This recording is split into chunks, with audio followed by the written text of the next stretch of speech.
Kolose pasal 1 ayat 15 sampai ayat yang ke-23.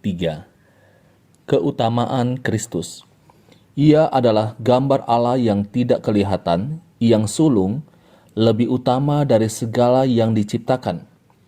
Karena di dalam Dialah telah diciptakan segala sesuatu yang ada di sorga dan yang ada di bumi, yang kelihatan dan yang tidak kelihatan, baik singgasana maupun kerajaan, baik pemerintah maupun penguasa. Segala sesuatu diciptakan oleh Dia dan untuk Dia.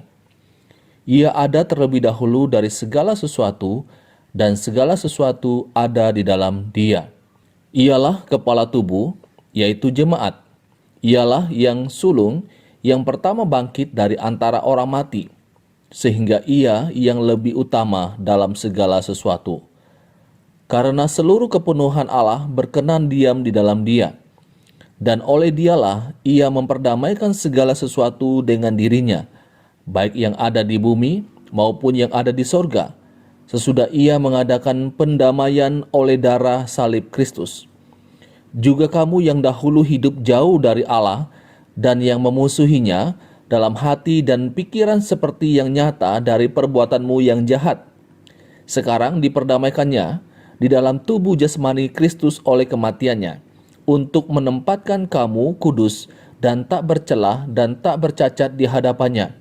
Sebab itu, kamu harus bertekun dalam iman, tetapi teguh dan tidak bergoncang, dan jangan mau digeser dari pengharapan Injil yang telah kamu dengar dan yang telah dikabarkan di seluruh alam di bawah langit, dan yang aku ini, Paulus, telah menjadi pelayannya. Saudaraku yang dikasihi oleh Tuhan Yesus Kristus, di dalam bagian firman Tuhan ini, Lembaga Alkitab Indonesia memberikan judul Keutamaan Kristus. Dan kemudian dijelaskan tentang bagaimana keutamaan dari Kristus itu. Dikatakan bahwa Ia adalah gambar Allah yang tidak kelihatan, yang sulung, lebih utama dari segala yang diciptakan. Karena di dalam Dia telah diciptakan segala sesuatu yang ada di sorga dan yang ada di bumi, yang kelihatan dan yang tidak kelihatan, baik singgasana maupun kerajaan, baik pemerintah maupun penguasa.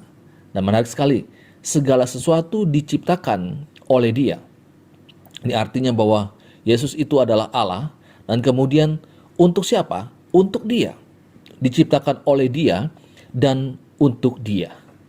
Ia ada terlebih dahulu dari segala sesuatu, dan segala sesuatu ada di dalam Dia. Nah saudara, menarik sekali kalau kita kemudian melanjutkan pembacaan ini dalam ayat yang ke-18.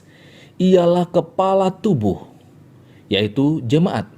Ialah yang sulung, yang pertama bangkit dari antara orang mati, sehingga Ia yang lebih utama dalam segala sesuatu.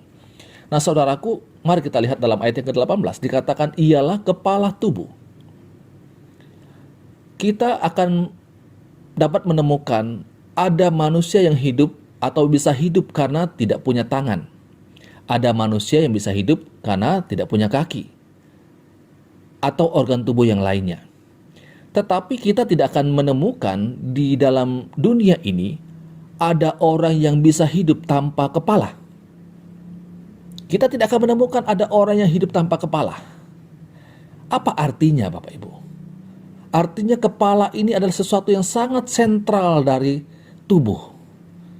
Tidak ada kepala, maka tubuh tidak akan bisa hidup. Maka ini artinya, di dalam gereja, Kristus dikatakan kepala dari gereja.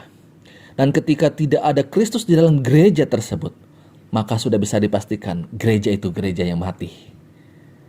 Karena tidak mungkin sebuah tubuh bisa hidup tanpa kepala. Saudaraku yang dikasihi oleh Tuhan Yesus Kristus, itu sebabnya mari kita sebagai tubuh Kristus menjadikan Kristus sebagai yang utama dan yang satu-satunya dalam kehidupan kita.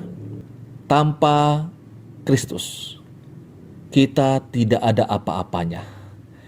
Tanpa Kristus, gereja tidak akan ada gunanya. Mari kita jadikan Kristus sebagai yang utama dan yang satu-satunya dalam kehidupan kita. Ini pembacaan firman Tuhan, renungan untuk kita saat ini. Tuhan Yesus memberkati kita selalu. Amin.